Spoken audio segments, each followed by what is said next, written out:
The night my sister handed me an invoice for Thanksgiving dinner was the night I realized I had accidentally become my family's personal ATM with a pulse. Not a joke, an actual invoice. It was printed, itemized, highlighted, and at the bottom, in bold, Victoria had typed, "Family contributions are overdue." I remember standing there in my mother's kitchen, still holding the sweet potato casserole I had brought, because of course I had brought something, and staring at that sheet of paper while the smell of burnt marshmallows and overcooked turkey filled the room. I laughed at first, like a real laugh, the kind you let out when something is so outrageous your brain refuses to process it. "Oh, that's funny," I said. Victoria didn't laugh. She crossed her arms, nails freshly done, glossy red, and said, "I'm serious, Tabitha. If you're going to act like you're better than us now, you can at least contribute properly." Better than us. Because I had stopped paying their phone bill. Let me back up. My name is Tabitha Mercer. I'm 32, I work in software development, and for most of my adult life, I believed love meant stepping in before things fell apart. If the lights were about to get shut off, I paid the bill. If rent was short, I covered it just this once. If Victoria needed a little help after quitting another job because her boss was toxic, I transferred the money before she even finished explaining. You know that feeling when you're the reliable one, the strong one, the responsible daughter? Yeah, that was me. And for a long time, I wore it like a badge, until it started to feel more like a collar. 3 years before the invoice incident, I had just gotten a promotion. It wasn't glamorous, mid-level developer, slightly bigger paycheck, but to me it felt huge. I'd worked for it. Late nights, certifications, debugging until my eyes blurred. That same week, my dad called. "Just a small gap," he said. "We're waiting on something to clear." Small gap turned into $2,300. Then came my mom's temporary medical bill. Then Victoria's car repair. Then groceries. Then a short-term loan that was never repaid. It wasn't dramatic. There was no big confrontation. It was slow, quiet, constant, like water dripping into a bucket. And every time I hesitated, they'd say the same things. "You're the only one who can help. We're family. Don't be selfish."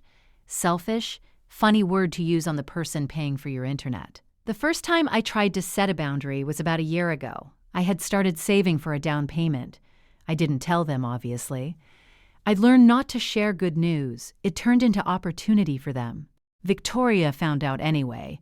Leah must have mentioned it casually. Victoria called me that night. "So you have money just sitting there?" she said. "While Mom's stressing about bills." "It's not just sitting there," I replied. "It's for a condo. I've been saving for years." There was this pause. Then she said, almost laughing, "Wow, so you're choosing property over people." Property over people. I hung up and cried. Because some part of me still wanted her approval. Isn't that ridiculous? 32 years old and still wanting your sister to say you're doing okay. Anyway, back to Thanksgiving, I had already stopped paying the family phone plan 2 months earlier.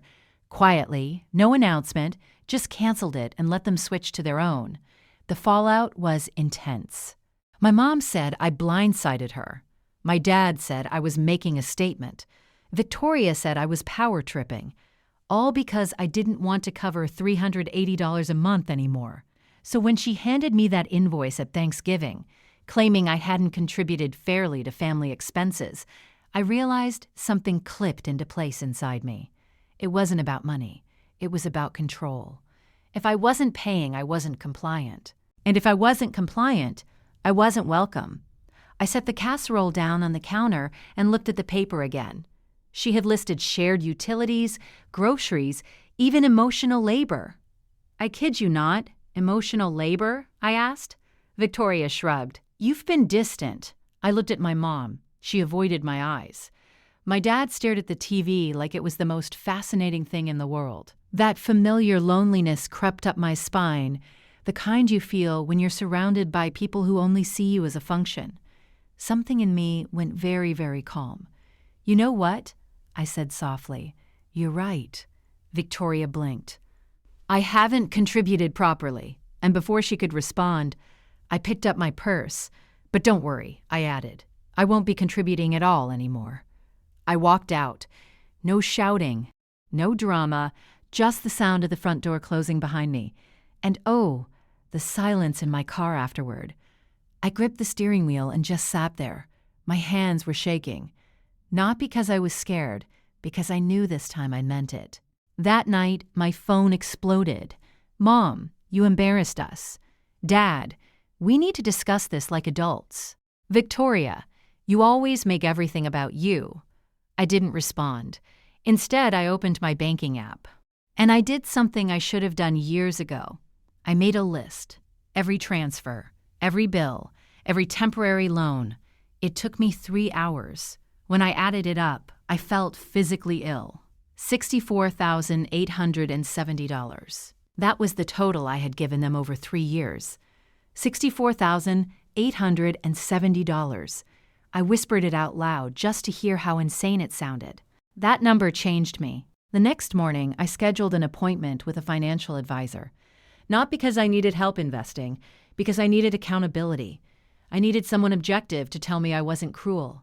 When I explained everything, he didn't flinch, didn't judge.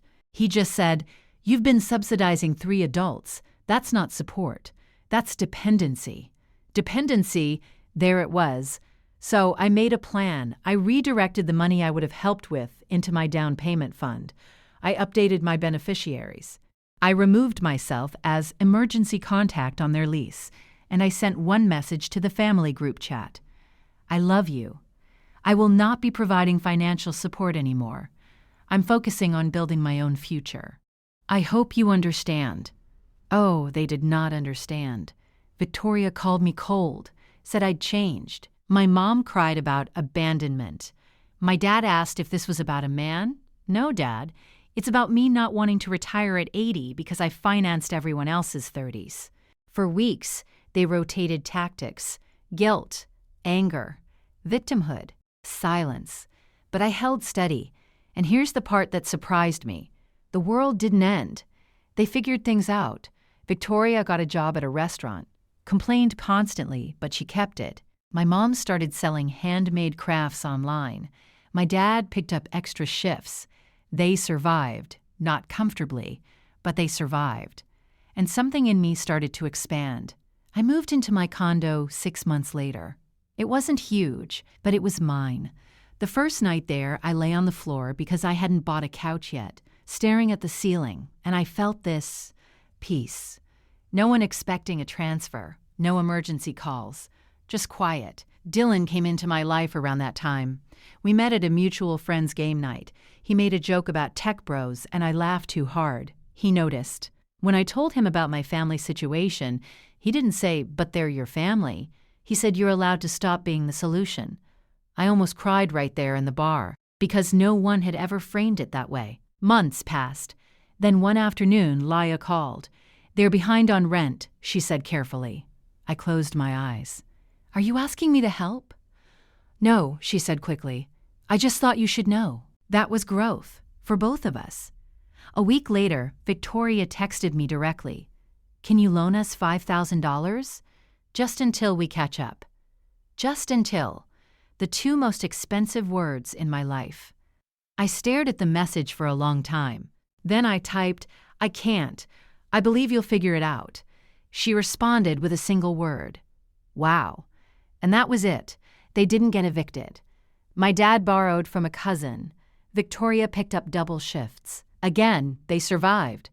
But something shifted permanently. They stopped seeing me as their safety net, and I stopped seeing myself as their savior. Now, a year later, Thanksgiving looks different. I host at my condo. I cook what I want. If they come respectfully. If they don't, I still eat. Last Thanksgiving, Victoria actually brought wine. She didn't hand me an invoice. She said awkwardly, "Thanks for having us." It wasn't an apology, but it was a start. Here's what I've learned, and I want you to really hear this if you're the strong one in your family. Love is not measured by how much you endure. Support is not supposed to cost you your stability. And boundaries? They don't destroy families. They expose the cracks that were already there. If someone only values you when you're giving, they don't value you. They value access. And cutting off access doesn't make you cruel. It makes you clear. I still love my family, but I love myself enough now to let them stand on their own. And oh, that feels different. Peaceful.